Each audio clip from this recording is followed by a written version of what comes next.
The reading today is from the New English translation of St. Paul's letter to the Corinthians. Having a lovely time, wish you were here, love, Paul.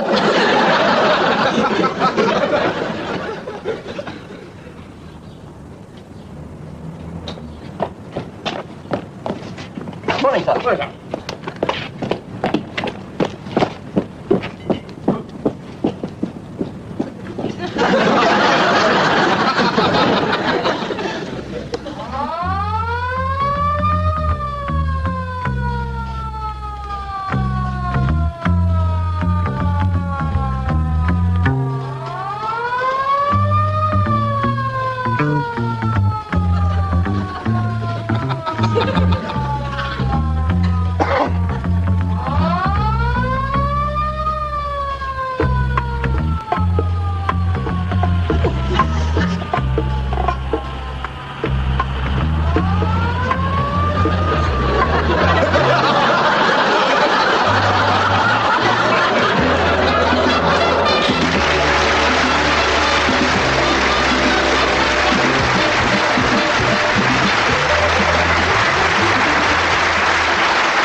Thank you very much, and good evening, and welcome to the show. This is what we call in the business doing the opening spot. And I looked up the word spot in the English dictionary, and it means a nasty stain or blemish. A small swelling likely to pus. See pimple. Good evening, ladies and gentlemen, and welcome to the opening pimple.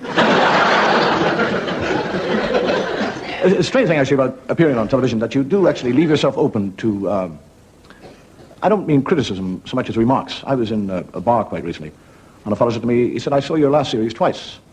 And I said, oh, thank you. And he said, do people send in funny stories? And I said, yes. He said, why don't you use some? I said, if you didn't like it, why did you look at it twice? He said, I couldn't believe it the first time.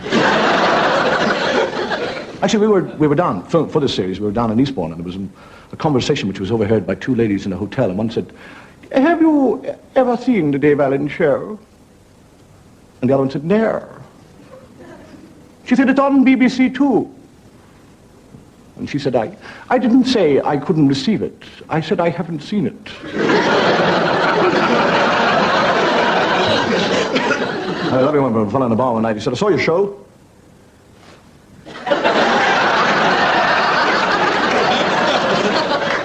He's in the hospital with a hernia. Very rapidly dealt karate chop. He's a tall fellow. The question I'm asked actually is the glass. A tremendous amount of people sit at home wondering what I've got in the glass.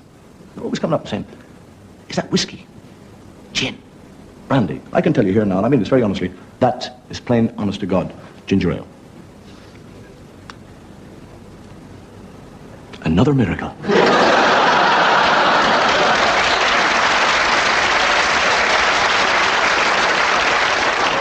It just goes to prove that the power of prayer works. It is said that one drink is enough, two is one too many, and three is not nearly enough. But actually, a lot of people will disagree with me, but I would say that booze is the key to heaven. Truly, I mean that. A lot of people think if you want to get to heaven, spend your life on your knees. I tell you, if you want to get to heaven, booze, drink. Because when you drink, you get drunk. When you're drunk, you sleep. When you sleep, you do no wrong. And when you die, because you spent your life doing no wrong, you'll go to heaven. So if you want to get to heaven... We had a very famous man in Ireland once called Daniel O'Connell, one of Ireland's greatest wits, writers, poets, and politicians. And he once said of alcohol, I suffer,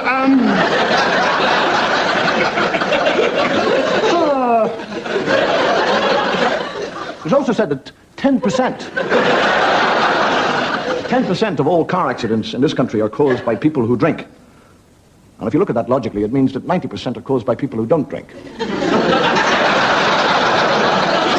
All I can say is, why don't those people keep off the roads and let us drunks drive and say that?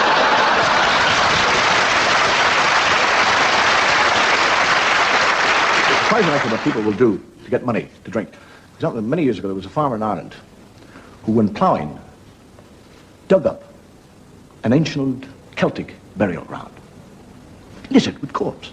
And he thought, by God, all them skulls. I'll go down to Shannon Airport and I'll wait for the Americans to come off. And I'll sell them the skulls. I'll tell them that it was an ancient king of Ireland. And them gobbeens, they'll give me the money and I'll get the money to pay. And he's down at Shannon Airport and there's an American there. He goes, excuse me, sir, are you an American? Yes, I am, yes, sir. He said, would you like to buy a souvenir of old Ireland? He said, what sort of souvenir? He said, I have, sir, in here. I have the skull of Brian Boru, the greatest king of all Ireland. The American says, who is Brian Boru?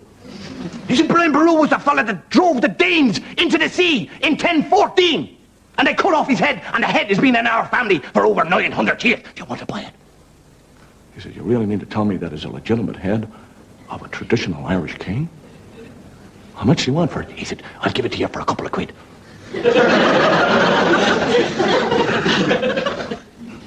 Pays him. And a month later, he's back in Shannon Airport. And there is the same American. But the fellow's been on the drink, and he doesn't remember. He said, are you an American, sir? He said, I am. He said, would you like to buy a souvenir from old Ireland? He said, what sort of souvenir? He said, I have here, sir, the skull of one of the greatest kings of all Ireland, Brian Boru. He said, what are you talking about? You sold me the skull of Brian Boru a couple of weeks ago for a couple of quid. And he said, that one's smaller than the one you sold me before. He said, yes, but this was when he was a boy. There's a fellow on the microphone here I would hate to play poker with. You know, a thing we in the modern day are accused of is what we call a lack of consideration. And I wonder what consideration is. I suppose consideration is something we expect from other people which we don't give to them. But there are many different forms of consideration. For example, consideration as far as a woman is concerned is having her own way in all things. Consideration as far as a man is concerned to his mother-in-law is to stand up when she comes into the room, hold out the chair, push it in when she sits down, and not plug it in.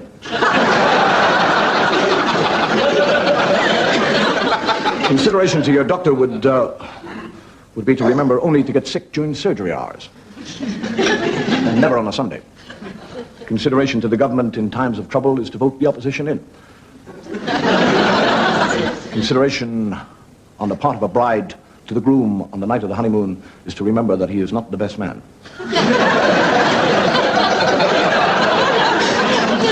Consideration to your bank manager is to take your overdraft to another bank. Or consideration to your gravedigger when you die is to be cremated. As far as I'm concerned, what I would call the true epitome of consideration would be Judas with his 30 pieces of silver offering to pay for the Last Supper. Despite what people say, there are many very considerate people in this world. Well, here we are again.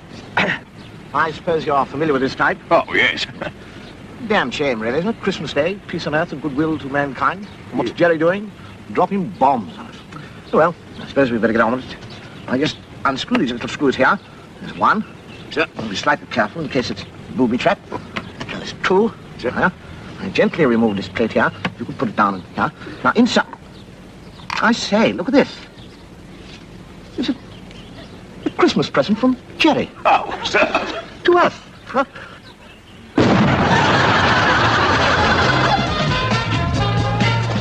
You are allowed one last request. I would like a drag of your cigarette. Of course. Grazie.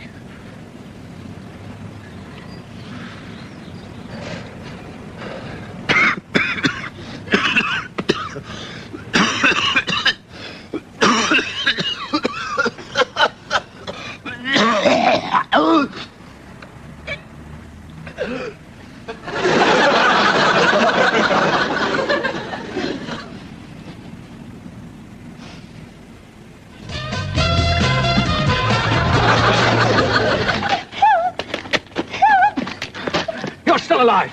Thank God. That means the 845 hasn't left yet.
I shall now read the last will and testament of the late Nathaniel Grimsdyke. Yes, well, go on.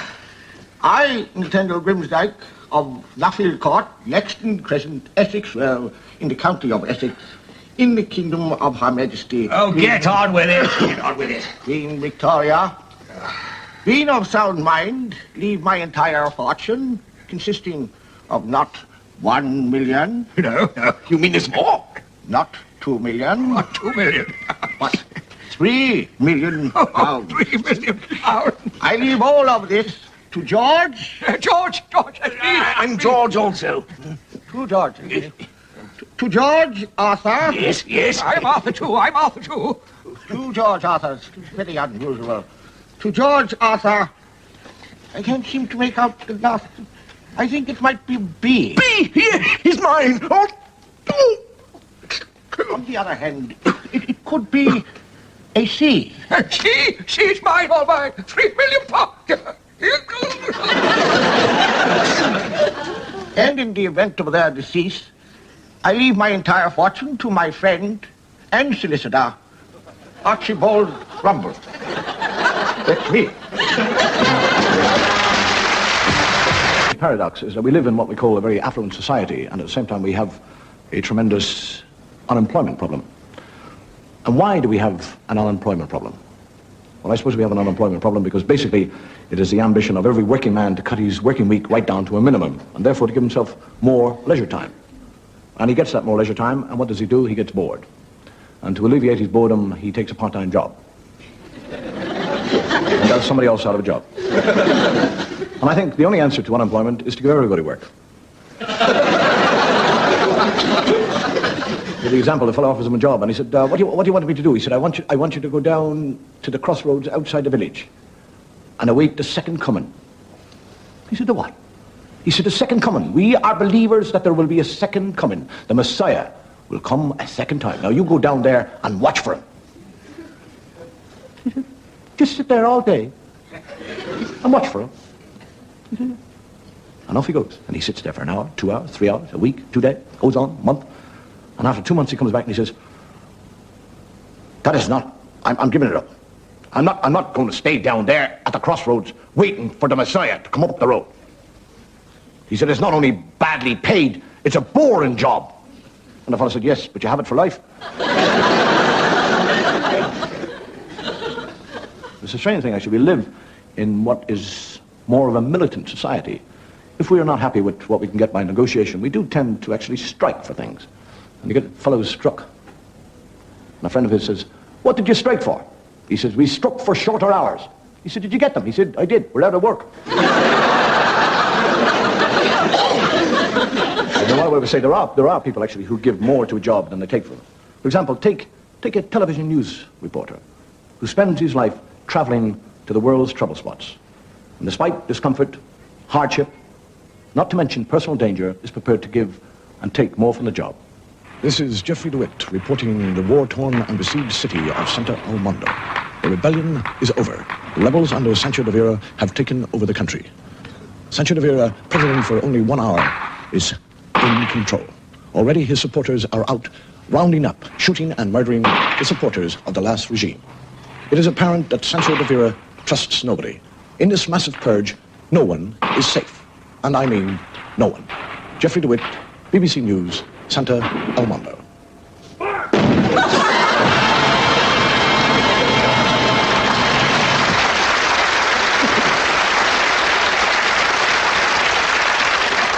It's one way of ending the unemployment problem, I suppose.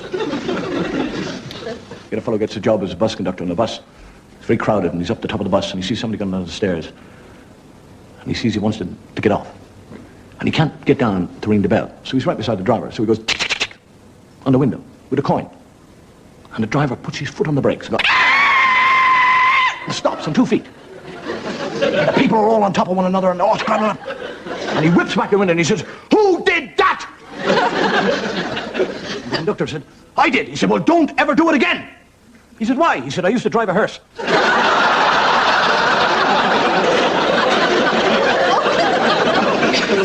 We live in what we call the age of automation. And people are very worried that the machine will take over for the man. But I don't believe it myself. I think a machine will always be what we call a machine, but a man is always an individual.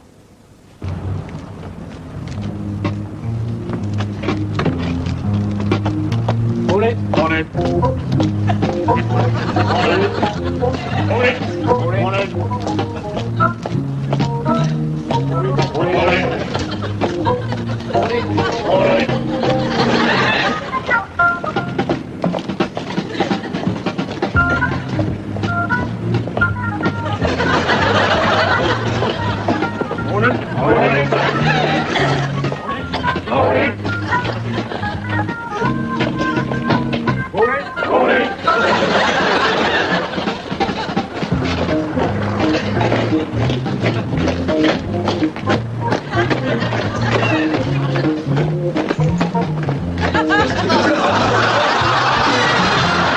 You know, the thing we're all worried about, especially in this day and age, is that we're worried by what we call the pressure of living. We're all trying to get away from it all. There's a story about a man in a bar, and he's very dejected. Sad, down. And the barman said, "What's wrong with you?" And he said, "I'm sick." He said, "I'm sick of it all." He said, "I'm sick of my wife, children, the mortgage, the bills, the boss. I'm sick of all these pressures which are coming in on me. And they're beginning to destroy me." And the barman said, "You know," he said, "I had a man in here about 4 or 5 years ago, exactly the same as you. And he gave it all away. And he's the only man in the world who has discovered the secret of peace and tranquility. He has actually discovered, by inwardly looking at himself, the secret to pure happiness." And the fellow says, "Where is he? Where is he? Where does he live? Because I must find that secret from him." And the man said, "I don't really know. The last time I heard, he was living in the Himalayas." And he said, "That's it. I will go to him and I will find out the secret of happiness and peace and tranquility." And he leaves his wife, walks away from the job, deserts all what we call good living today. And for 7 years he searches for this man. And after 7 years of searching and seeking, he eventually arrives on a mountain and he finds that man. And this man has an aura of peace about him, of happiness. Contentment is written on his face. And he runs up to him and he said, "Are you the man who has discovered the secret of life, the secret of peace, tranquility, contentment?" He said, "Yes, I am." He said, "Give to me your secret. It's the only way that I can be saved."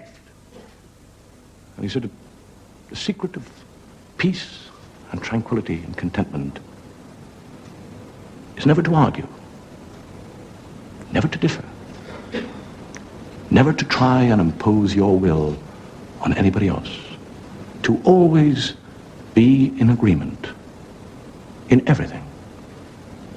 And the man said, "That's not the secret of peace and tranquility!"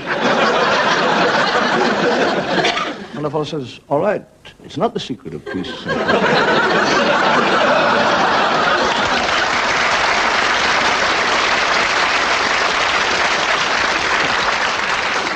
Well, get it back into your bottle, you bum. Well, we're searching for escapism. But we have it, because the greatest way to escape from anything, and I mean this, is to read. Get yourself a nice big fire, with the flames flickering, a book, a large whiskey, and sit there and relax. You read a little, drink a little, warm your toes, read a little bit more, drink a little bit more, read a little bit more, drink a little bit more. Soak the book. Drink a little good old bone. And get yourself another book, because the one you got, you can't read the bloody line there. Play some of the book and just sit and relax. And dream yourself into another world. Oh, no, my prince, you must learn to parry. I could have killed thee. No, Sir Griswold, my armor would have protected me. My young prince, if you want to be as great a warrior as your father, the king, you must learn that all things have got a weakness. If I in battle could get you to raise your left arm, there, is the most vulnerable point. You just remember that. Well, how's it all going, eh?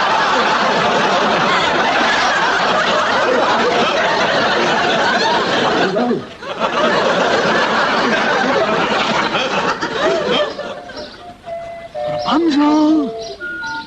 Rapunzel! It is I, your prince. Let down your hair.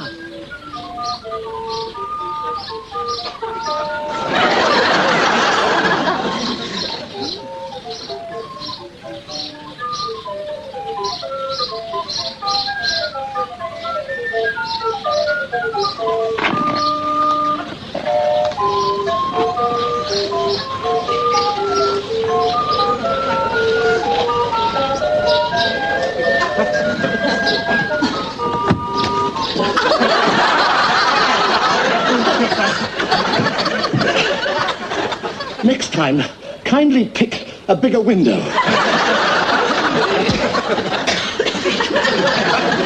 Polonius dead? My darling Ophelia dead? And Yorick dead? Alas, poor Yorick. I knew him well.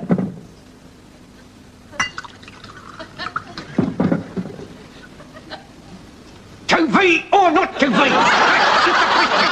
But it is no good in the wind to succor the sons and arrows of our further hopes. My dearest Queen, I am near to death. You have been a wonderful wife and mother. Take care of my son. Teach him to be honest and a worthy successor to my crown. And as for you, my love, weep not. I would not have thee sad. Nor would I have thee a widow. Thou art far too young and beautiful to spend your life in widowhood, mourning me. My dearest, I give to you the key to your chastity belt.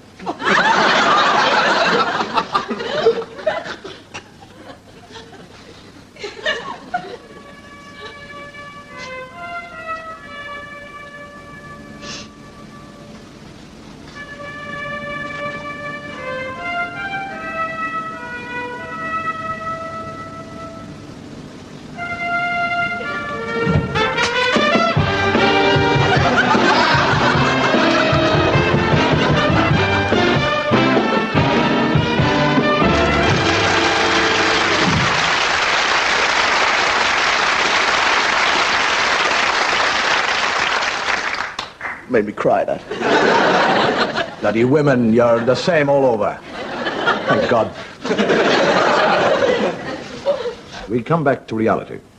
And the reality of this situation is that we have a number of items to show you, which we hope that you will laugh at. But if we look at it realistically, there is a chance that you might not laugh at them. But I'd like you to remember that the man who never laughs is a man who never laughs. And the man who laughs loudest laughs longest. And the man who laughs longest laughs alone.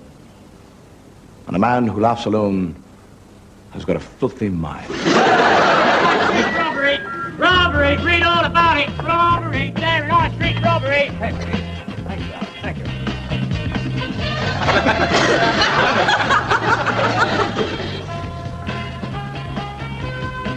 Robbery! There, on street robbery! Read all about You all right out there, darling? I'm fine. What's for dinner? Oh, That reminds me, how is your mother? she's fine. There's terrific excitement here as we come to the last stages of this international 400 yards freestyle. And it's the British boy in the lead, but only just. Oh, he's tiring, yes. And this could be trouble. The Finn is close behind. Well, I told you it was possible.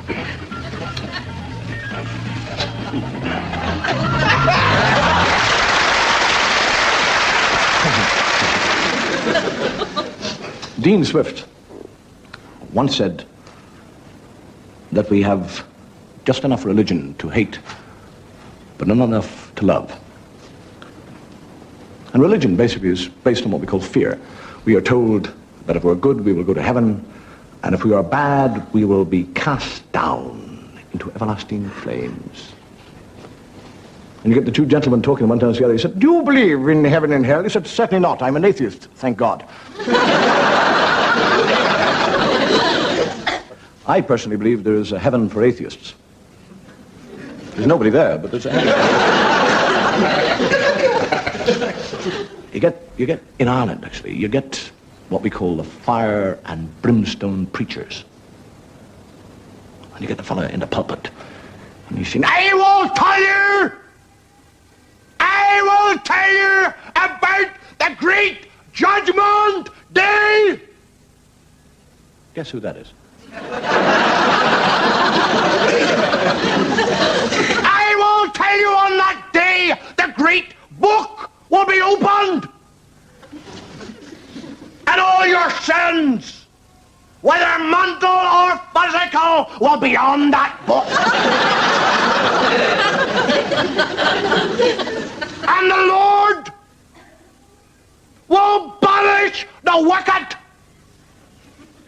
And there will be a great weeping and a gnashing of teeth. There's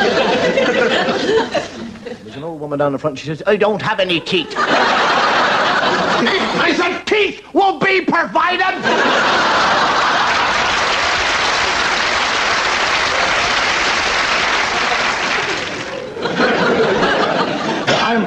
I am asked, actually, by people. They ask me. They say, do you get into trouble for telling religious gags on television? Do I get into trouble for telling religious? Of course I do! And we got some more trouble coming up.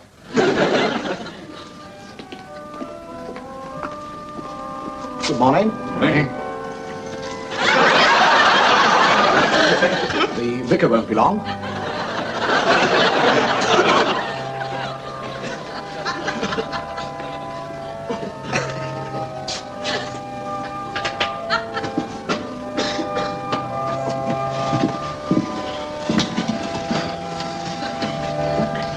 Are you ready, my son?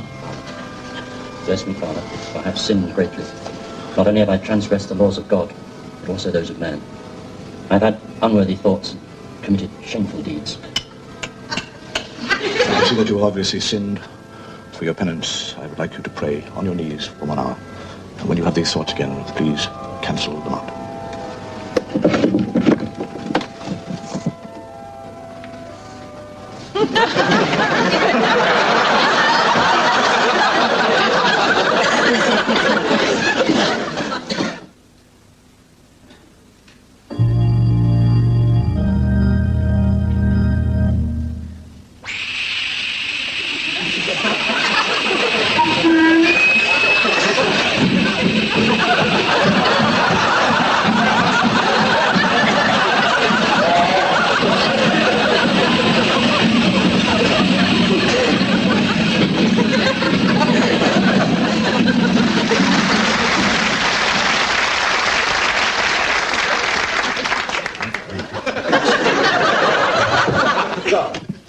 That's 5 winners on a trot. That's right. I make that £35. That's exactly what I mean. I don't know how you do it. One for me. One for you. One for me. And so we say farewell to the dear departed. A man known to all his friends as the Joker. A man remembered by his friends for the laughter that he brought into their lives through the thousands of little harmless, practical jokes that he perpetrated. And so we say farewell.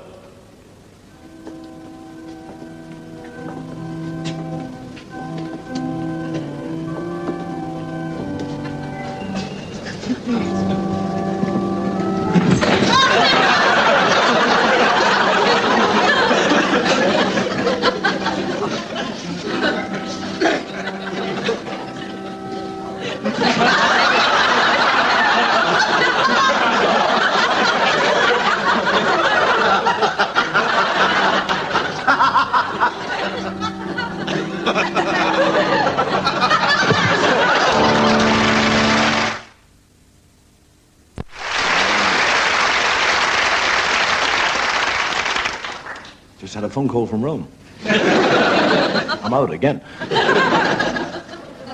All Christian religion is what we call based on the Bible. Now, I don't know if you've ever read on the Bible, but the Bible begins with Adam and Eve, who had two sons, Cain and Abel, and Cain killed Abel, and therefore left Adam, Eve, and Cain.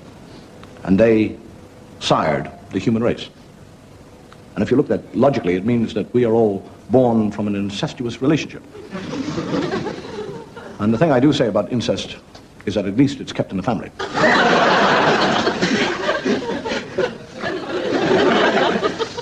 I don't know if you've read about Abraham and his wife Sarah, who gave birth to Isaacs when she was 91 years of age. He was 100 at the time. Methuselah, who was 969 years of age, only had one son. I suppose he tried it once and he didn't like it.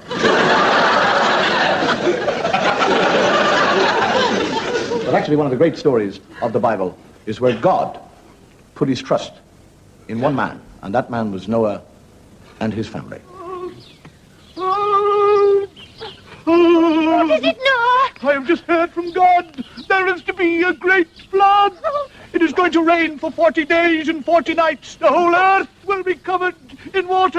No. God has told me what to do. We shall be saved if we do what God told me. Gather round, because we must construct an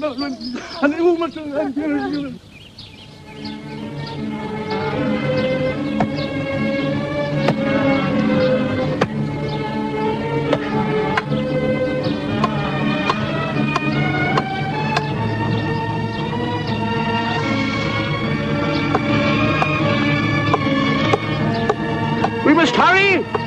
The rains are beginning!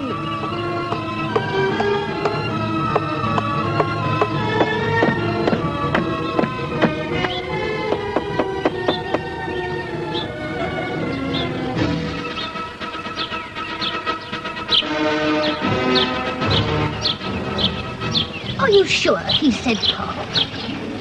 Hey? Are you sure he said park? Of course he said park. He's my God!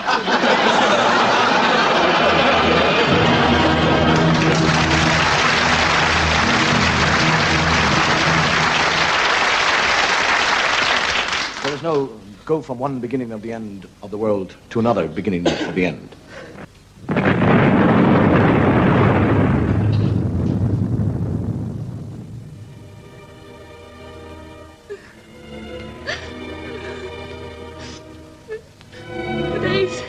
Days of searching. I'm the only one left on earth. A man!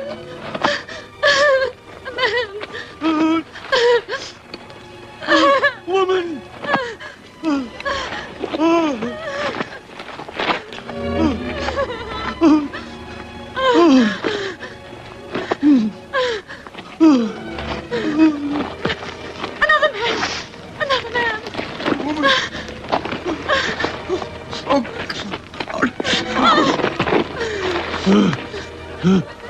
Mine!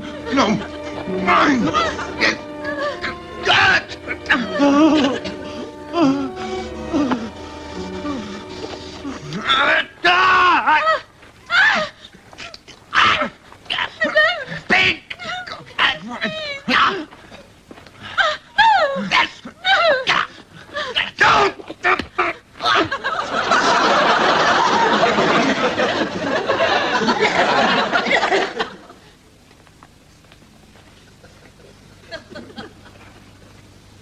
Men.